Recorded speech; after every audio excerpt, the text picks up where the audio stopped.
Hello everyone and welcome to part 1 of this $30,000 Triton mystery bounty review. We're going to use the app to help us work out the correct odds in some of these spots. Now they had a slightly unusual way of doing the mystery bounties in this tournament in that they drew all the mystery bounties the day after the tournament. So the dollar value of the mystery bounties remains exactly the same throughout the tournament. So it's a bit more like a traditional bounty tournament in that sense, although the chip value of the bounty will increase as the tournament goes on. So because of that way of doing it, we can just simplify the tournament here and just use the average bounty throughout. First hand, we have Adrian Mateos in the cutoff of a big stack with 3 places off the money, and the stacks behind have between 15 and 20 big blinds. Adrian decides just to move all in here with the ace-4 off, just apply maximum pressure near the bubble. And it's a play you might see him make in a vanilla tournament as well, but perhaps use these weakest aces as raise folds. But here in a mystery bounty tournament, we can see the mystery bounty is worth nearly 500,000 chips. So with that extra equity in the pot when we are fold, you can see here we do run into the kings of Stephen Chidwick. But with the extra equity in the pot, the pot's worth more like 1.45 million instead of 975,000. So we only actually need 32% equity here to break even. So even in a disaster scenario where we run into the kings, we're only losing slightly. So the only real disaster is when we run into aces and we're just completely dead. But the majority of the time we're just going to get shoved through and just pick up the pot. And then when we run into these big pairs, it's a very, very small EV loss. So here we have Mosbok under the gun with about 6.5 big blinds on the bubble.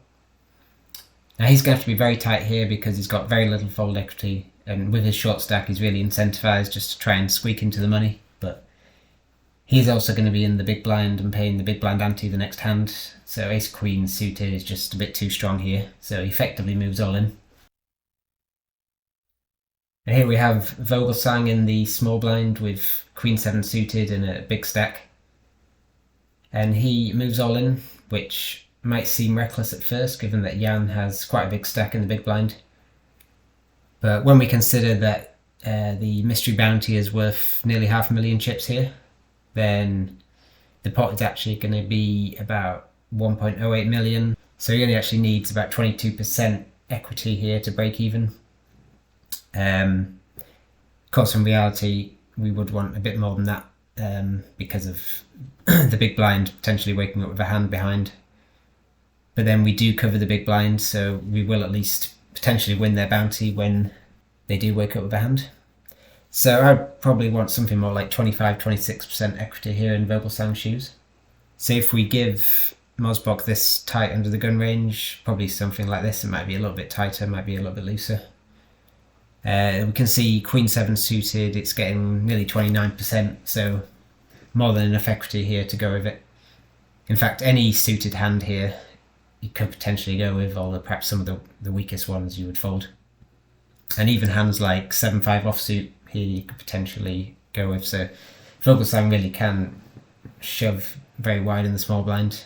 Of course we do have to account for the other players, if the big blind is a maniac, or if they're just not aware of the situation, then we might want to be a little bit tighter, or we might want to flat some hands. I think given that Vogelsang has just shoved the queen 7 suited here, I imagine he was shoving most of his continue range. We also need to account for the under the gun player. If they're a player who's really desperate to just squeak into the money, then maybe their range is going to be really tight, something like jacks plus, they might even fold ace king if they're really desperate to just squeak into the money.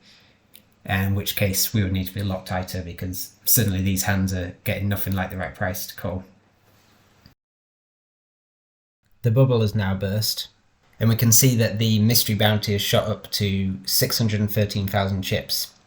And we have Kim here in the small blind with king 7 suited and about 12.5 big blinds. And we can see a normal Nash shoving range is very wide here. You wouldn't necessarily play the whole range as a shove. You might limp some of the strongest hands and limp some of the weaker hands.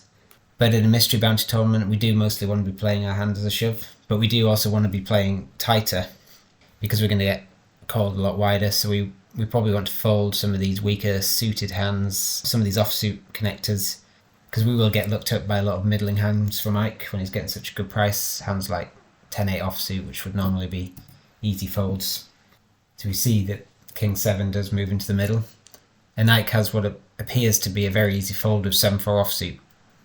However, when we add in the mystery bounty, he would be calling here to win a pot of about 1.97 million instead of 1.36 million. So he only needs about 31% to call against this wide small blind shoving range. And we can see he's actually getting the right price on a call here against this range.